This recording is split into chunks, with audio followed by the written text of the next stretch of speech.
Welcome back to By George. Today I'm standing at the bottom of the terrace. Over to my right is Parliament, over to my right behind me is the Treasury, and over here to my left is the Reserve Bank. But I wonder how many of those fine people who work on the terrace realise that there used to be a prison here, and a prison where we used to hang people. The Terrace Congregational Church, a Gothic-style building costing £5,500, designed by Mr. B. Mountford of Christchurch. It was opened on the 26th of May 1888. There used to be many large wooden houses at the bottom of the terrace. Number 22 is the last one left. St Andrew's on the Terrace is a Category 1 historic building. It is one of the few Baroque churches of this style to be left in New Zealand. It was built in 1923. It replaced the wooden building that was built in 1887 and burnt down in 1920. The Braemar Building, 32 The Terrace, built in 1924 by Jones and Cameron. The architects were Crichton, Mackay and Horton. This building is a beautiful building. Its bowed windows at the front make a dramatic change from the curtained glass buildings that tend to dominate the north end of the terrace.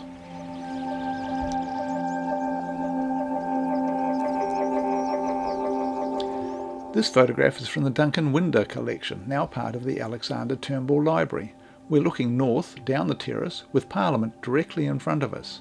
Up on the left, on top of the hill, is St Mary's Catholic Church. You can see the harbour on the right-hand side, and you can see it comes right up to the edge of Lambton Quay. The view is now fully obscured by modern high-rise buildings. As we move up the terrace, 260 The Terrace is a building of interest. It's what we call the Carpentry Gothic style. It was first erected in 1860, and then in 1890 it was added onto, and I suspect it's been added onto many times after that.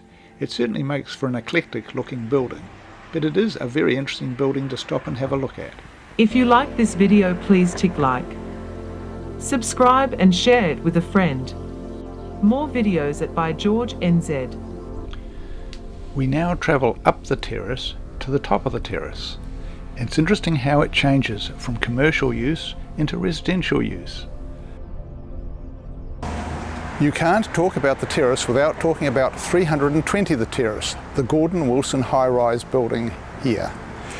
It was built just after World War II in the early 1950s. It's the last high-rise social housing building built by the Ministry of Works. Gordon Wilson was the head architect at the time, and he passed away while the building was being built, so they named the building after him. It is now a great debate of whether it should be pulled down or rebuilt. It is of great architectural value, being one of the last buildings like this to be built by the Ministry of Works. It does need repair to the front of it. You can see some of the facade at the front is starting to break away. But whether it's cheaper to rebuild this building or to build a new one is open for debate, and is a very controversial subject around Wellington at this time. As we head up the south side of the terrace, extensive work is going on here to reinforce the bank, which has collapsed onto the road. We'll skip over that and carry on. As we head to the southern end of the terrace, where it meets Abel Smith Street, on our left you can see the hotel that was used for COVID-19 accommodation. We now leave the terrace and head up the driveway to which would have been the entrance to the terrace prison. Tiara School emerged out of a collection of smaller schools that were set up to educate early settlers' children. Tiara School moved some of its operation up to this site while the prison was still operating. It was thought a bad thing to have small children in the vicinity of a prison where they were hanging people. This was one of the contributing factors to the closures of the terrace prison. Well, Tiara School is behind me. And the site to the north of it in 1853 is where the prison was built, and it was finally demolished in 1927. This picture shows the terrace at the extreme bottom right of the picture. Above it is Tiara School and the site of the terrace prison. The terrace prison started just in front of where you can see Tiara School now, and covered in total about 12 acres, including most of the football field you see at the top centre of the picture. For some reason, Wellington prisons seem to get the best real estate. Terrace prison was beautifully located with views over Wellington Harbour, as you can see from this old photo. The prison expanded dramatically over the years, starting off with a few wooden buildings into a larger brick building. A lot of the bricks were made by the prisoners at Mount Cook Prison. Mount Cook Prison itself stood on good real estate, and of course today we have the disused Mount Crawford Prison, which takes up a beautiful bit of real estate in Wellington.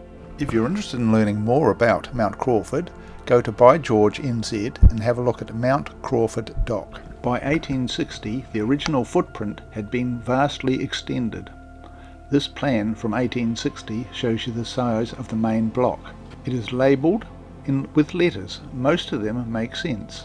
M is for men, F is for females, D is for debtors, and C is for the cookhouse. The prisoners did most of the work in the prison: cooking, cleaning, sewing, and making of their own clothes. For a while they made their own clothes in a uniform style that had arrows on it, thus making escape more difficult. A lot of the men were taken away to Mount Cook Prison during the day and helped in the making of bricks. These bricks were used all round Wellington, and most notably in the police barracks at the top of Tory Street. In 1894, prisoners from the Terrace prison came down to Tory Street, and built the Mount Cook Police Barracks. You can't ignore the irony of prisoners building a police barracks, can you? Micaiah Reid was the first recorded governor of the Terrace jail.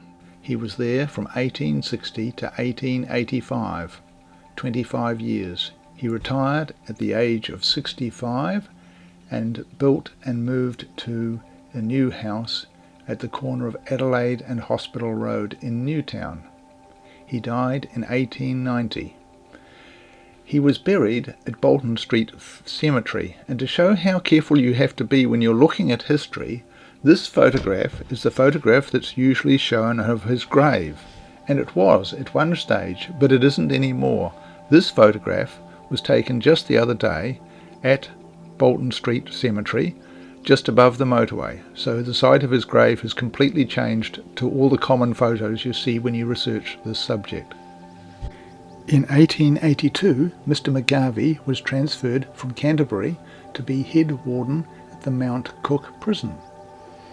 In 1885, on the retirement of Mr. Reid, he was made governor of the Terrace Prison and also supervised prisoners at the Mount Cook Prison. Upon Mr. McGarvey's arrival at the Terrace Prison, things changed. He had a more liberal approach. Prisoners were quite often fed in their cells. This kept the younger prisoners away from the more hardened criminals. There was a comprehensive library, and quite a bit of effort was gone into education, so many prisoners left with a far better education than when they had arrived. However, this did not stop corporal punishment for those who didn't stick to the rules. Lashings with a large leather belt were not uncommon, and of course hangings continued at the prison. I have produced 2 videos on this subject.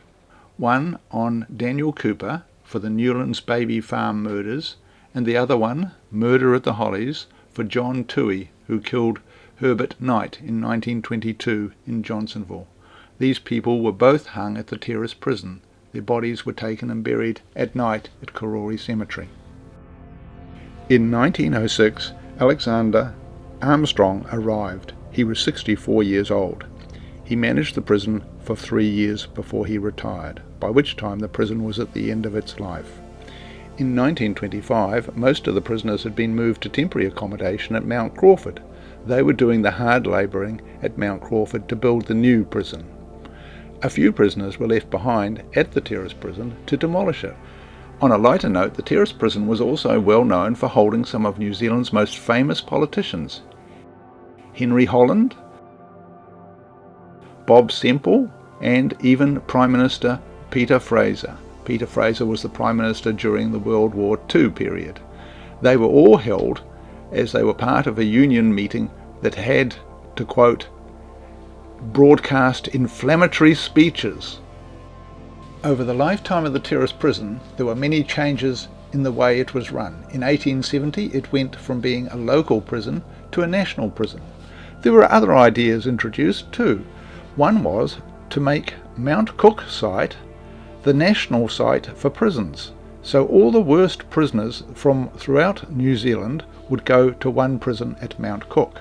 It was to have 6 large brick blocks, only one of which was built.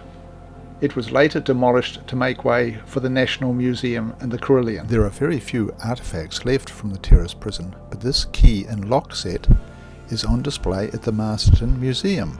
As far as we know, there is nothing left of the Terrace prison. It has all been demolished and built over. There is this set of stairs. We have no idea whether they were part of the prison or not. Perhaps these were the last steps someone walked on before they were hung.